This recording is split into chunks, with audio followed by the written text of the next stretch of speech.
I'd like to welcome everyone to the fourth community meeting we're having for the land needs assessment and official plan update for East Gwillimbury. Tonight, we're going to be focusing on agriculture and rural land. And I'd like to ask Marco from the municipality to give a few points of introduction and welcome, and then we'll get right into the content for the meeting. Thank you, Donna, and welcome everybody to our fourth session in our workshop session. We'll have additional public engagement sessions moving forward as part of our official plan update. And again, welcome to everybody. Mayor Haxton sends her regrets this evening.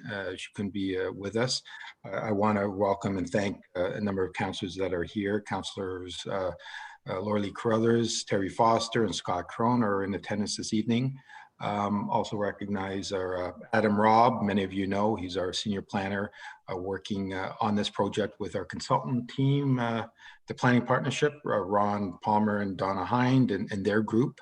A lot of expertise in preparing official plan updates. So again, we've had some great sessions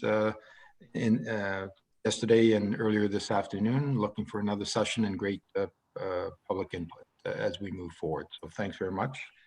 Turn it back over to you, Donna. Thanks, Marco. So welcome everyone. My name's Donna Hind and my business partner, Ron Palmer. Together, we're going to be making the presentation tonight. We've got a brief presentation. We're going to leave as much time as we can for a conversation, and you're welcome to share your thoughts, writing them in the chat box or turning on your mic. We've got a nice small crowd, so it's easy to have lots of time to hear from everybody on the call. So we are, as I mentioned, the fourth focused conversation in our series of four discussions. So we had two great sessions yesterday. The first focusing on growth management, then complete communities and design. We just finished one on sustainability and climate change, and then we're tonight here, agriculture and rural lands. They've all been really terrific conversations, and we've come away with lots and lots of notes. Today's session is fitting within the context of other consultation and engagement events that we've had. So you may recall that we had a visioning workshop at the end of October in 2020. Lots of great topics of conversation were raised and discussed. We used that session primarily to help identify some words and phrases that should be captured in a vision statement and in fundamental principles that guide all the work that we do. So I present the draft vision statement that we've tabled with our staff team and with the community. So you'll see that the vision statement speaks to the notion of East Gwillimbury evolving as a balanced, sustainable, complete community, that it has a range of employment opportunities, community facilities, commercial uses, that its unique villages are supported as they grow and diversify and accommodate compatible development, that we make sure we're doing everything we can to protect the character-giving natural heritage features and farmland that give a rich character to East Gwillimbury, and that we continue to support and celebrate the high quality of life. Nested under the vision is 8 fundamental principles. They all have different topics, areas of focus. So the first one speaks to the protection and enhancement of the natural heritage system and the hydrologic functions. The second focuses on agriculture and the rural community. The third principle speaks to contributing to the creation of complete communities. The fourth principle, encouraging a full range of housing options. So young kids and young families right through to empty nesters can still find a home and call home East Gwillimbury their home. The fifth principle speaks to the importance of infrastructure planning and investment to support logical and sustainable development. Sixth, cohesive, vibrant, and connected urban communities focusing on great historic main streets. The seventh, the resilient and environmentally sustainable communities. And finally, the opportunities for economic development. After that workshop at the end of March this year, Adam Robb from the municipality led the charge on another campaign, which was called Chat with a Planner. extended an invitation to anybody in the community to talk to Adam, telephone or in a virtual meeting, about anything they wanted to talk about with respect to planning. He had some terrific conversations, and were in part focused on these 6 topics. Adam went through, compiled pages and pages of notes, and then went through all of those notes and did a couple of things, created a word cloud. So the word cloud is automatically generated by text that you put into it, and it pulls out the most commonly used words, and the size of the word, the size of the font indicates how frequently that word was used in the conversation. So that's a really interesting icon to see what's important to people. And then through those conversations, he also identified a number of key topics that kept coming up through the course of those 15 chats. So about things like responsible and logical growth, more options for retail and commercial uses, trails, the importance of affordable housing, the importance of thinking about the kids planning for their schools, but then thinking about where the young adults can live, protection of natural heritage and cultural heritage, jobs, and then how to make East Gwillimbury a unique destination and attraction. With that, I'm going to turn it back over to Ron to now take us from what we learned from those chats with the planner and into the work you're going to be seeing tonight. Thanks, Donna. Donna's just gone through the vision and guiding principles, and the rest of our work in terms of doing all the background research, policy review, and so on that we're doing to prepare ourselves to create a new official plan for East Gwillimbury are categorized into these topics. And as Donna also said, we've had, this is our 4th focused conversation about these topics. And tonight we're talking about the agricultural and the rural area of the community, which is an important part of East Gwillimbury and certainly part of the existing identity of the municipality. So when we produce our background report, you'll see these categories of conversation all the way through. And there are specific things that we are required to do by the province and the region, and certain things that we will be looking to be unique to East Gwillimbury, capturing the unique qualities of the community. Next slide.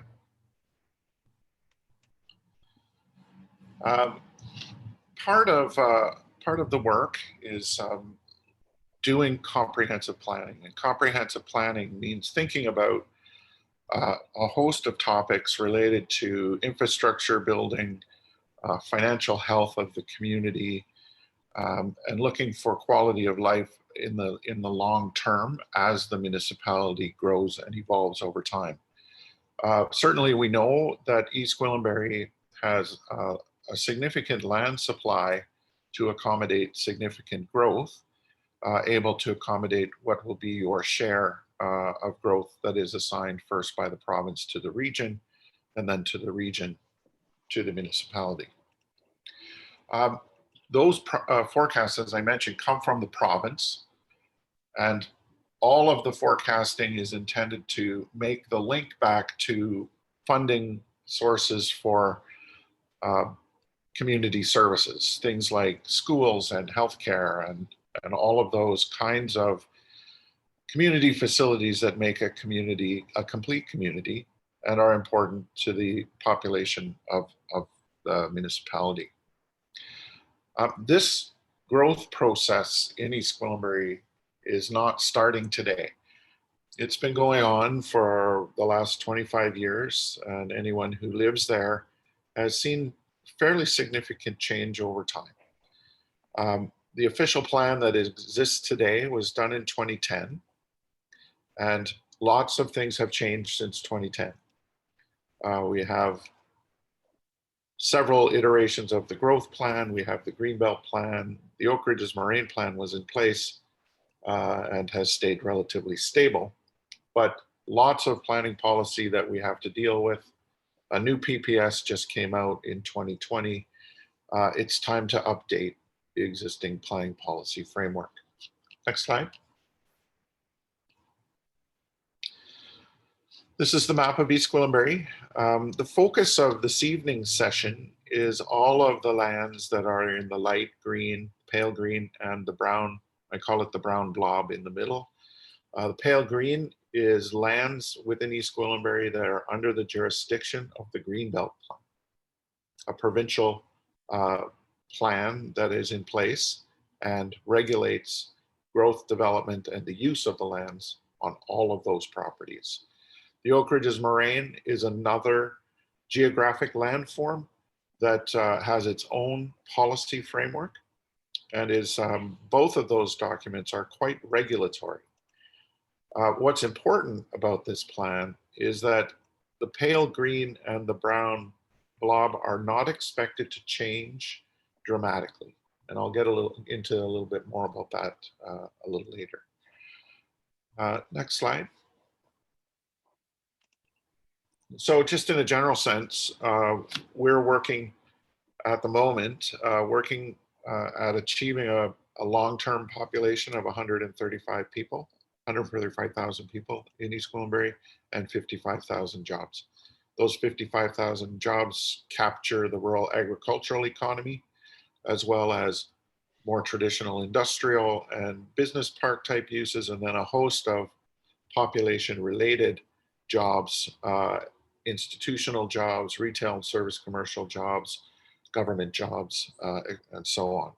Population related is generally jobs that grow as the community grows, and that's why they call them that. We anticipate that that growth projection will require that all of the white belt lands will be developed over time. It's not all going to happen at once, of course, but we expect that it will be developed by the year 2051 in accordance with the provincial and regional projections. A couple of, or three major pieces of infrastructure are really important to the growth projections and linking infrastructure and placement with population and employment growth. First one, the Bradford Bypass, commonly known, but it's the 400 to 404 provincial highway connecting link.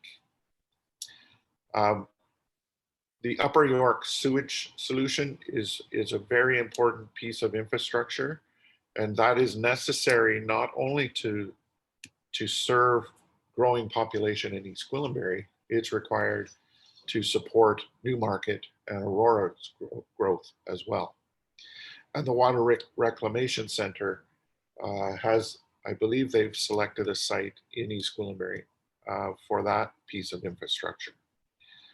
As I mentioned, comprehensive planning really means that we're talking about long-term growth, how that affects your land supply, and it identifies the investments that are required in both what municipal infrastructure, roads, sewer, water, as well as community infrastructure, schools, community centers, healthcare facilities. So all of those things are being considered in this process. Next slide. Now, this slide really talks about what we're here to talk about this evening. And as I mentioned, the pale green and the brown blob are typically generally identified as protected countryside, and the policies of the Greenbelt Plan and the Oak Ridges Plan are not expected to change as they are articulated in the East Gwillimbury official plan. In addition, we will be recognizing the existing natural heritage system from the regional official plan and the current East Gwillimbury official plan with no significant changes. My understanding is that the region is updating their mapping, and it's relatively minor tweaking, some additions and some takeouts, but nothing of significance. The one place where the province has given us a bit of flexibility is in the provincial policy statement.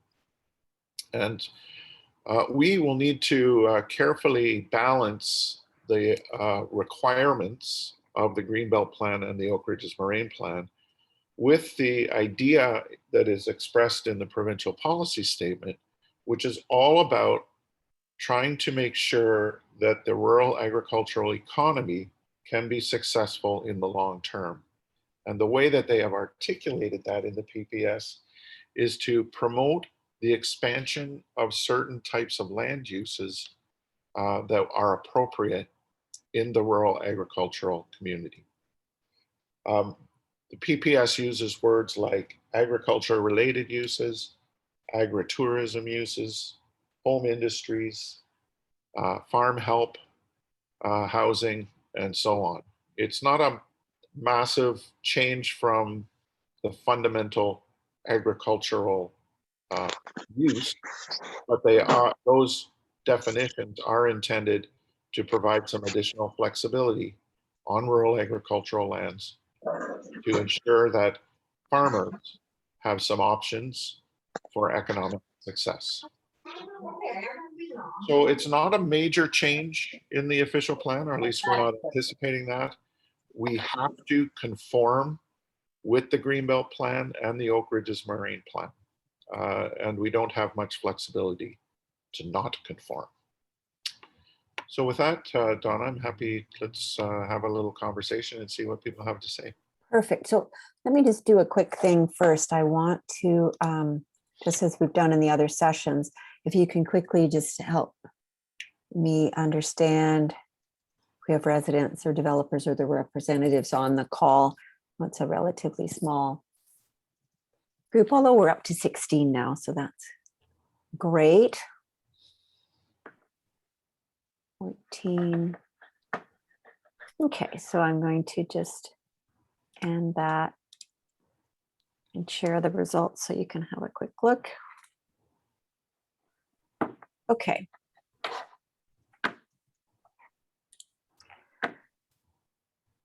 And I think I just shared that. Yeah. So let me stop sharing my screen. I did want to ask just one. Well, we'll start as you're starting to get your head wrapped around questions that you might want to ask, and you can ask them in the chat box, or you can turn your mic on. While you're doing that, I do want to just understand where you're joining the call from, which center do you live closest to? Again, this just helps us understand if we have to target a particular area after these community meetings. It helps us know where we have to focus our efforts. So Mount Albert, Holland Landing, Queensville, Sharon, or a rural area. And I'll just give you just another minute. And that's good. Thank you. And I'll show you the results of that. And then I have just one other one for this one. I want to understand if the people on this call farm all or part of your property. So just want to know if we have. Okay, so we have a couple people that are involved in farming. Okay. I will end that and let you see the results. Perfect. Okay. Thank you very much. So, Adam, do we have any comments in the chat box? Seeing none as of now. Okay. Okay. Anybody want to weigh in on what Ron talked about, protecting the countryside, recognizing the natural heritage system, the permitted uses in those categories?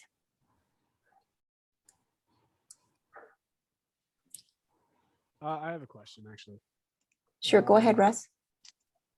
Just for the region's OP update, something was said about they kind of added some heritage regulations and took some away. Do you know which areas they focused on? I haven't gotten into the mapping adjustments just yet. Okay. but it's not a policy change. It's just a mapping change, from what I understand. Okay. Anybody else? Anything at all? Ron, you mentioned it, not a policy change, just a mapping change. 2 years ago, when we were embattled the environmental planning zoning, we saw multiple changes from the region. Literally from week to week, it could change. So minor tweaking is always a concern, because there appears to be no logical reason for some of the things that they've done. And I guess my major concern is what amounts to property confiscation without compensation even. And they've just been a little bit too loose and free with, oh, well, you know, we got to protect this little area here. Just cause. And Okay. that type of thing is just not acceptable. So again, it's the impact of the overlay of things like natural heritage, wetlands on the value of property. Okay. Mhm. We're not going to call it an overlay. Or what? It's a designation. Designation. Yeah. Yeah, well, we've got what, 8 of them now? You know, I'm sure that they'll come up with some more. Okay. Heaven forbid I should find the blue speckled salamander in my backyard. Yeah. It would just be Okay. dead. I don't know, Ron, if you want to weigh in on that again. I know you gave an answer to the previous session, but Well, first of all, we have to conform with the regional official plan. And it is the responsibility of the municipality to identify and protect the natural heritage system. Unless you're putting a highway through. Yeah, Sorry about that. yeah, you could bring that up with the provincial government. Yeah. okay. I got a question. It said that Yep. there's going to be some expansion to land use. I was just wondering, like, what can we touch a little bit more on that? Like, what kind of? You said that was in the provincial statement. Provincial policy statement identifies a whole host of other agriculture-related uses that are intended to broaden opportunities on agricultural lands. And they're long-winded, complicated definitions, but agriculture-related, for example, could be a retail outlet to sell something that you've grown or on the property, or you may be able to have a small scale manufacturing operation that processes something you've grown and then sell it. Agritourism is there may be opportunities for bed and breakfast establishments. All of these things are just, it's not a wholesale free-for-all, but it is a broadening of permissions that had not been there before. So it will be, again, we have to still conform with the Greenbelt Plan and the Oak Ridges Moraine Plan. So we're going to be looking at the opportunities in this exercise. And I, in fact, have an agricultural area expert on my team here to help us understand the breadth of the expansion on those uses. And I know you mentioned, greenhouse facilities potentially. All of those things, I think, are something that have to be considered in this process. And then we'll be making sure that we're still in conformity, but that we're utilizing the PPS and helping the rural agricultural economy be successful. That's the goal. Okay. Thanks, Ron. Would it be untoward to bring up the 404 bypass? In what capacity? Well, I understand Well, first of all, you have brought it up. What would you like to say about it? Okay. Understanding it's a provincial responsibility, Correct. and the fact that they've already indicated that they're not going to be stopped, regardless of what they find. And this is, I will admit right up front, a case of NIMBYism. If you look at the 400 and the 404 and you draw a straight line across, they unfortunately go straight for a certain point and then they dip south right where River Drive Park is. They're within 400 yards of the end of Oak Street. And I'm just going, excuse me, you're going to destroy the peace and quiet of this entire neighborhood. You're going to have a lot of added pollution. I'm not even going to go into the effects of road salt dropping on the lake and all the rest of it.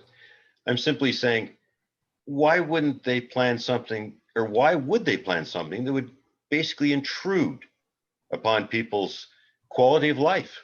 So is the question, John, like what can the official plan do about that, or what can our process? I understand the do? town is very limited. I Right. would just hope that the town would say, hey guys, we have an issue. Okay. Why do you have to plan something 400 yards from a I- quiet residential neighborhood? And Marco, do you want to weigh in a little bit on this? As I'm assuming the municipality has been sharing their comments in the various stages of the process, the environmental Yeah, assessment thanks, process. Donna. Yeah, no, John, I mean, good questions, but John, it's a provincial project. It's been, in the planning stages for decades. The alignment was included in our 2010 official plan. Our council and a regional council, has endorsed the link. The province, they're finalizing their final design, and as Ron said, funding. They've got to go through a pretty rigorous, EA process, mitigating any, adverse impacts, right? I mean, they got to conform with the Lake Simcoe plan, et cetera. So, I mean, they're a couple of years away from that, but this has been on the books for some time.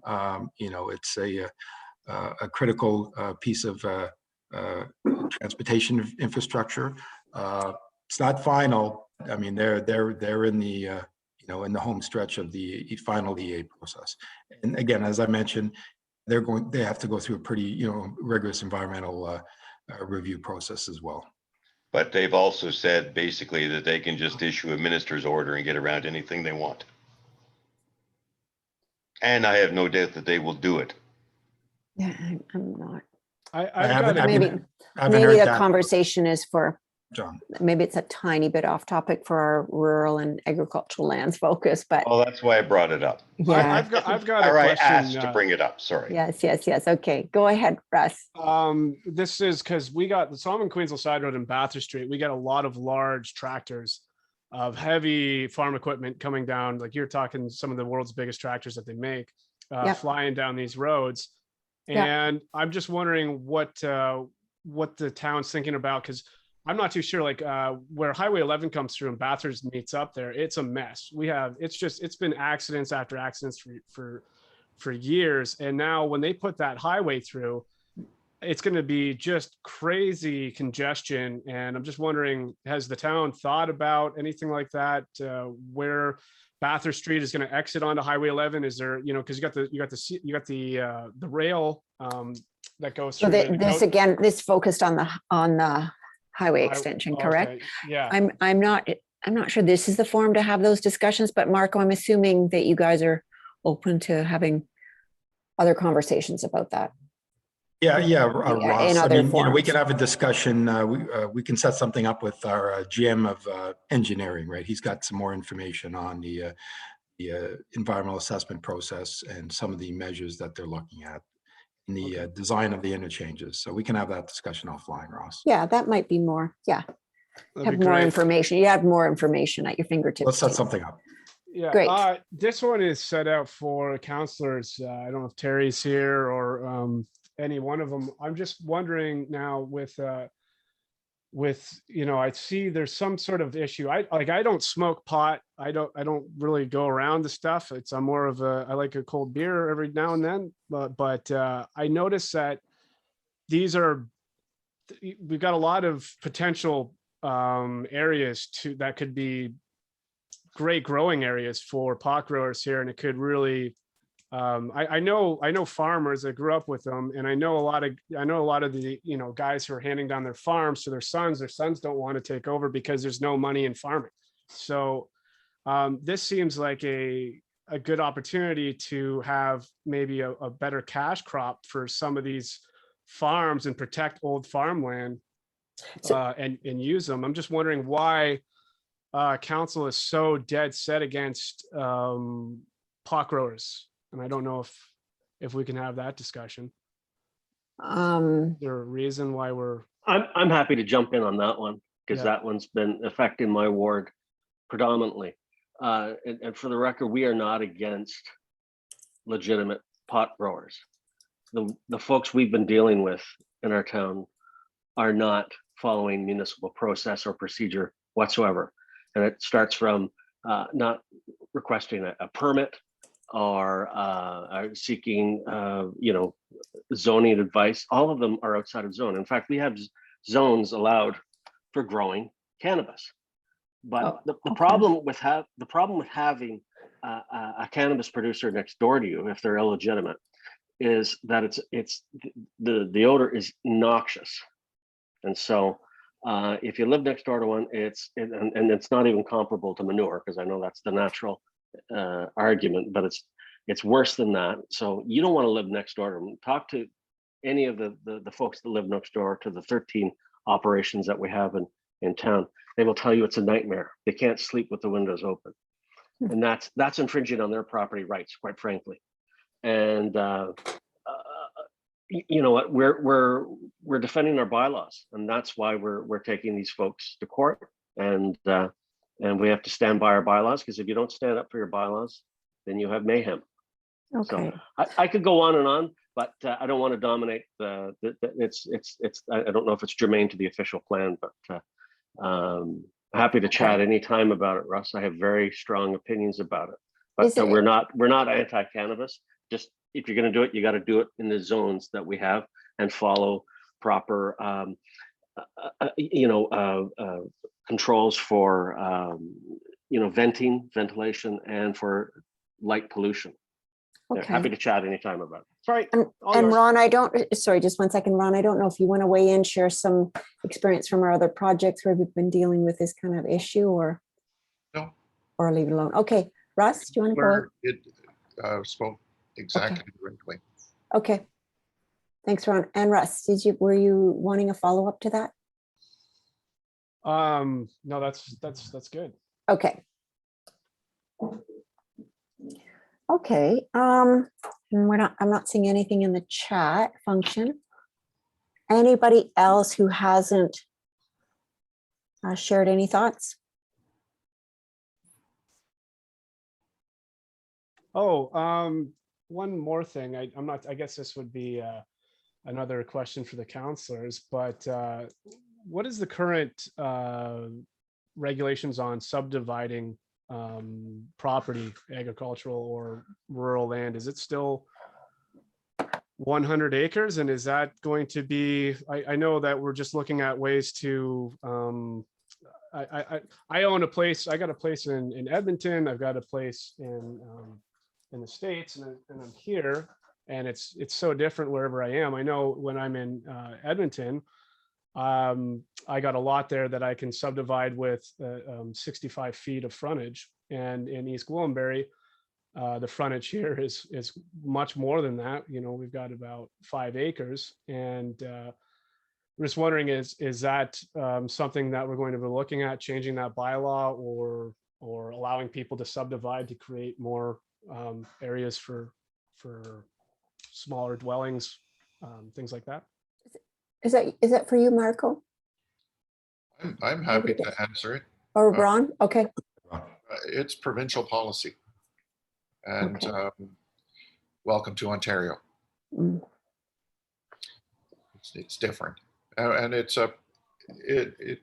comes from a history of agricultural lots being fragmented and not used for agricultural purposes, and it was a big problem 50 years ago, and it would remain a problem.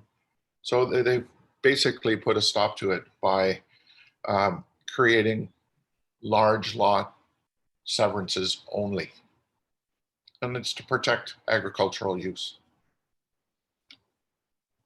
Okay. And that's a provincial policy, not a municipal policy. Okay. It's provincial, regional. Remember, The province sets the policy framework. The regions have to implement it, and so do the municipalities. Well, I guess the federal government is the parent. The provinces are the children. The regions are the grandchildren, and the municipalities are the great-grandchildren. They have to do what they're told. The step great grandchildren, maybe. Ron, you mentioned agriculture. What if it is a rural property, but it's not agriculture? In East Gwillimbury, in some municipalities there is a difference. But in East Gwillimbury, you have the Greenbelt Plan and the Oak Ridges Moraine Plan, which take precedence over any difference. Okay, let's say they're not in that area. Where would that be in East Gwillimbury? Well, exactly, actually where Russ lives, for example.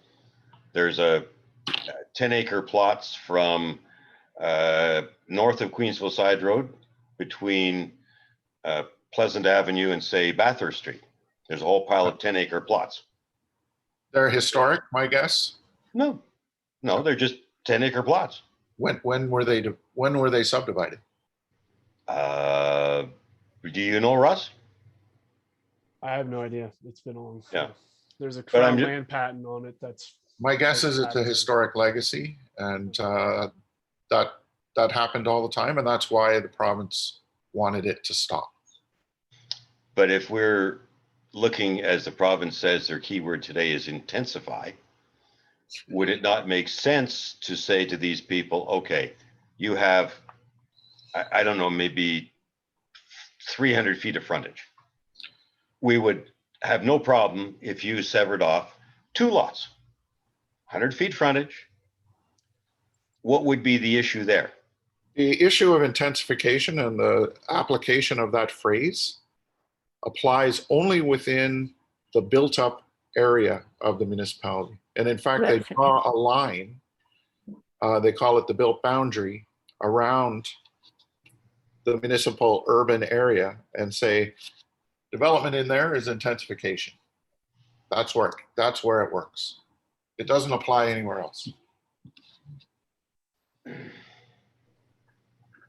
And the logic rationale for that? That's the provincial definition of intensification. Well, how about, But it has to do with where there's servicing capacity and transportation capacity that they don't want to expand out. They want to contain, concentrate. okay, well, as far as transportation, I don't think I know a single person who doesn't have a car anywhere in this area, but, and I must admit, whenever I see one of the buses going down Yonge Street or Davis Drive, I have never yet seen more than one person in that bus. So. Okay. Well, Ron says it's that provincial direction. No, we're doing a plan for 25 years from now, not for 25 years ago either. So we have to anticipate if growth is going to happen, it has to grow in a way that has to consider more than just cars. Doesn't mean not everybody's going to have a car. It just means there's other options, including walking. Well, in a place the size of East Gwillimbury, I think walking is quite out of the question, short of going around the block for exercise. I'm not going to walk into the town offices in Sharon, that's for sure.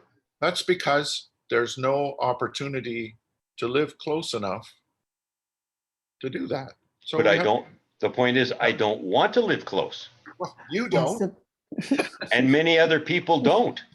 They want to live out in the country. Anyway, Well, we get back to what Ron started with. It is provincial direction that says that the intensification occurs within the built-up boundaries. So that's not a fight that we're going to be making through this official plan process. Well, how much wiggle room does the township have? I'm hearing none. Ron? Well, in terms of what? In terms of creating lots on agricultural, on big. No, not agricultural. We're way past that one. No. This is just take a rural piece of property. Oh. Outside of the acres? built boundary, outside of the built boundary, so in the green or the brown area. Outside the settlement area boundary.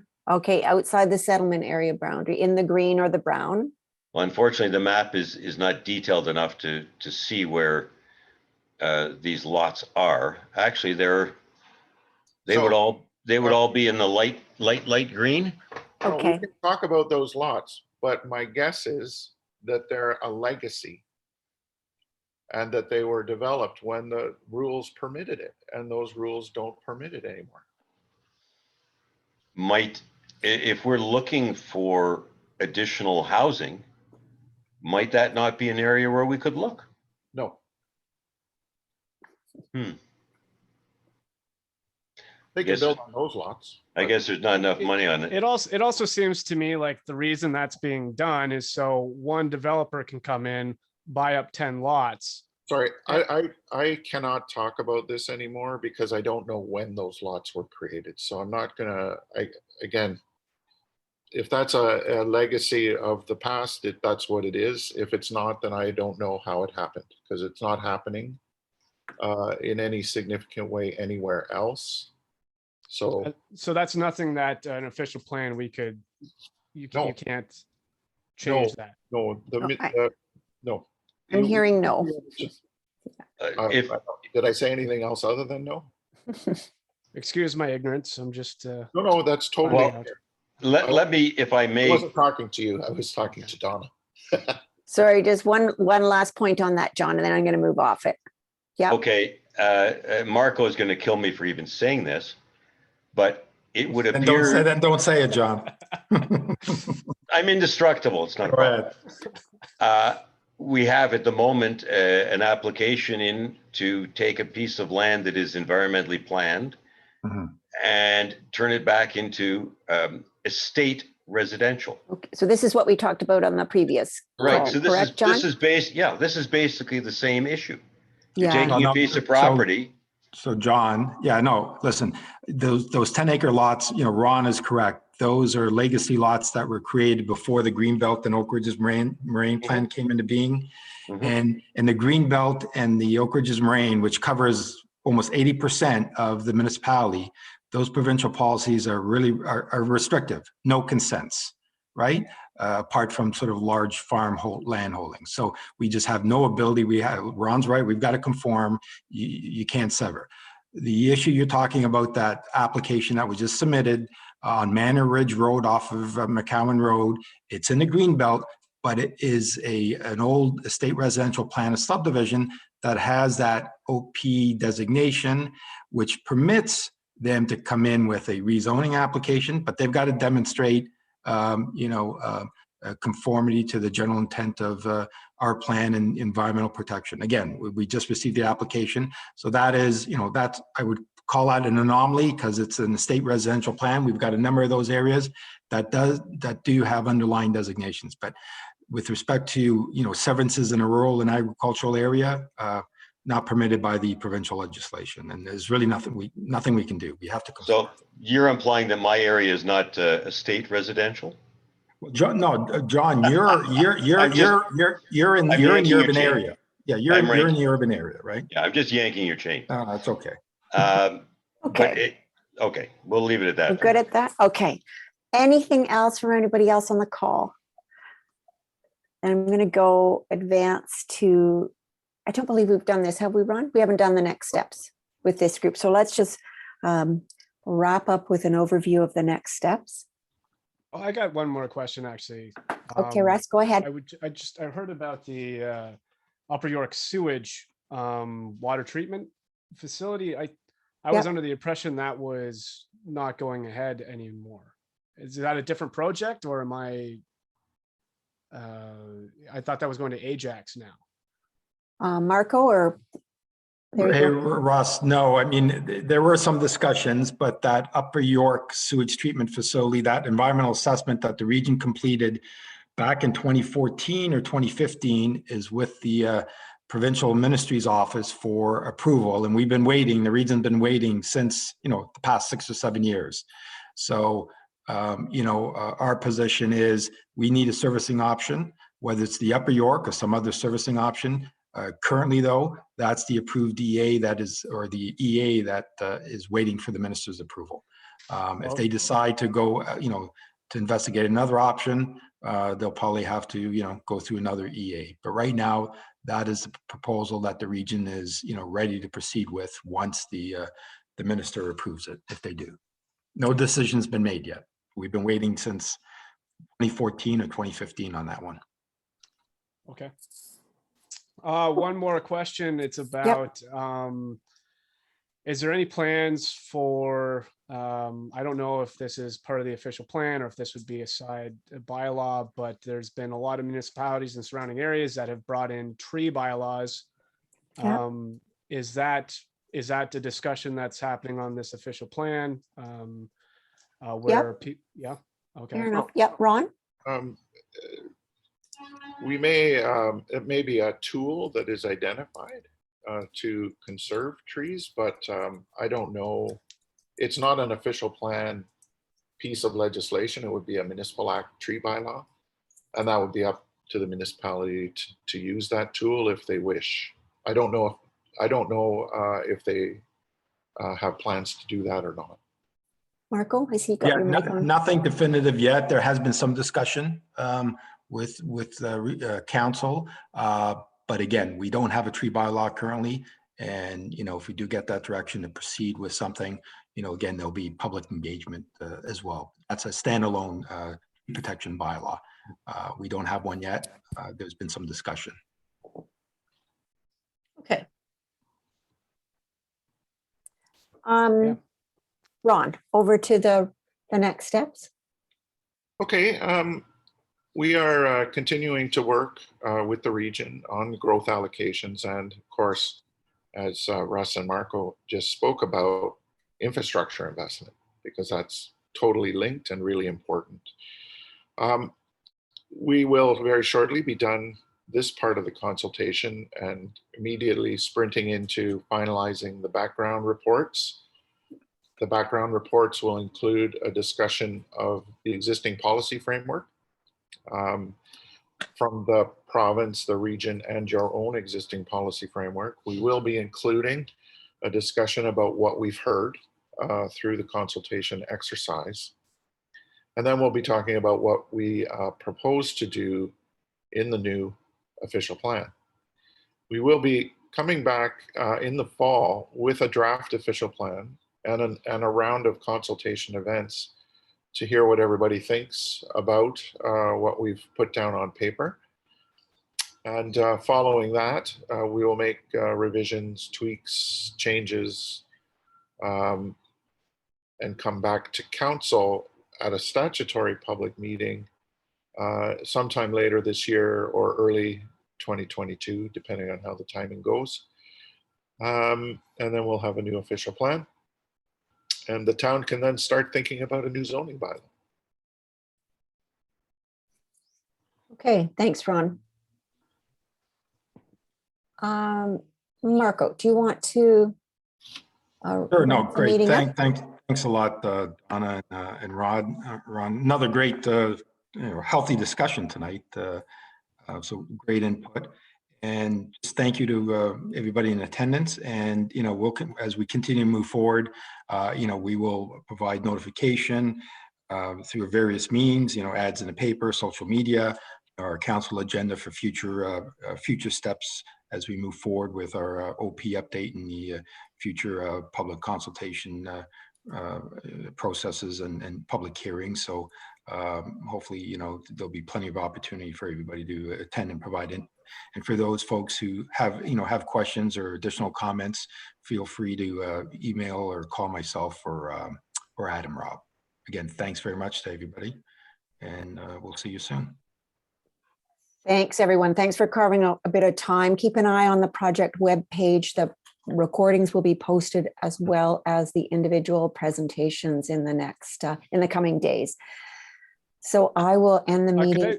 Could I just make one more thing? Could we, if I guess there won't be any more online meetings, or is we're waiting for the pandemic to, I guess, open up, the province to open up before we start having regular town hall meetings. That is just- correct. Yeah. I just like to suggest, it was really hard for me to be here for both of these meetings scheduled on the same day like this.